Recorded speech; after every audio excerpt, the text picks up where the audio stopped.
I know that by reading your bio, of course, and you told a little bit also during the performance that you're an accountant by day. Now, I do shows for accountants, and none of them look or sound like you.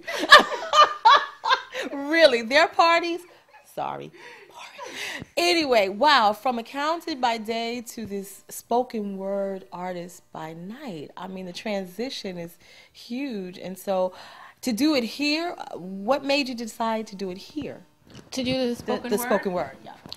Well, I always did spoken word back in Chicago. Not always, but, you know, I was fairly regular. Like once a month I would try to go perform at an open mic. And right before I moved from Chicago, I decided I want to do a show. And that was in like 2006, and I moved here. And I said, well, that's on hold. So I said, you know, when I move back home, that's when I'll do a show. But then I ended up being here for a while. And I'll never forget sitting down with this guy and him saying, well, why don't you do a show here? And I said, well, why? I didn't really have a good answer.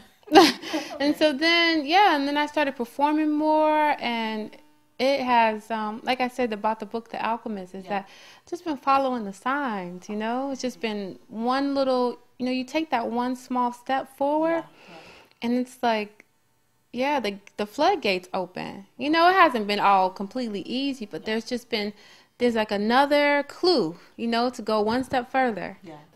They say the dreams of the young are naive. And over time, that's what most come to believe. But I don't think this phenomenon actually occurs naturally. You see, I think socially, we're educated to believe that pursuing your dreams means not being able to provide basic economic needs. And, well, I know there are people who are living their dreams. And their status, well, is well beyond the line we would define as poverty. And the wealth they possess in regards to mental happiness, well, it's more valuable than any currency. So what's the difference? What's the difference between them and me? Well, most notably, they never ever gave up on their dreams.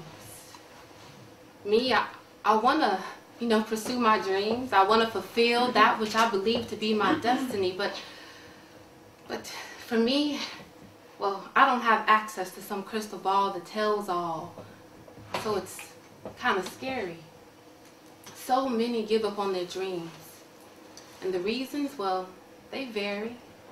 From failed attempt to simply not taking that first step.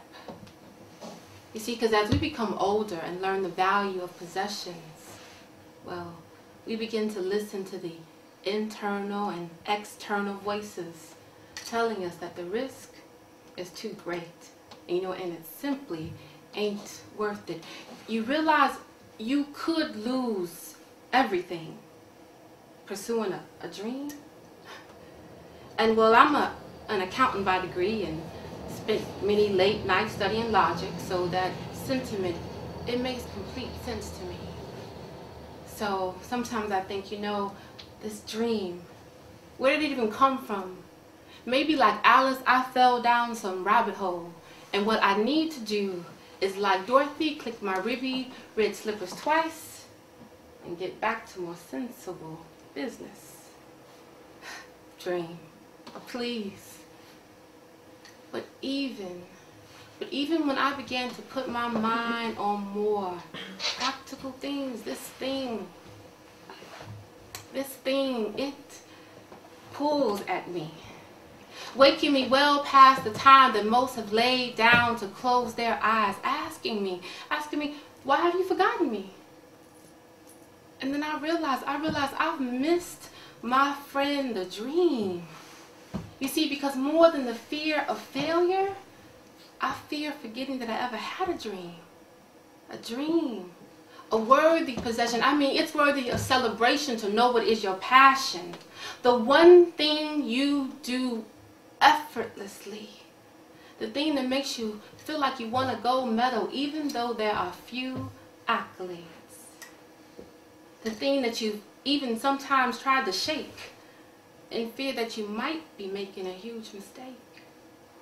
The thing that, well, it's a desire so strong you sometimes even question whether it's your own.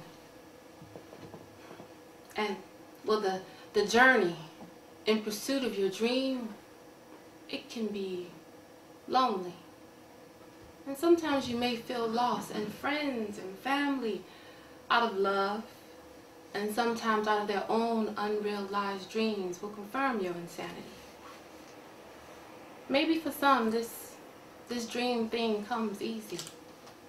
And maybe there's some book out there called Pursuing Your Dreams for Dummies I should consider reading. But for anyone who's like me, I understand the difficulties and the challenges. And congratulations are in order for even taking one small step forward. And never let anyone tell you to give up on your dreams.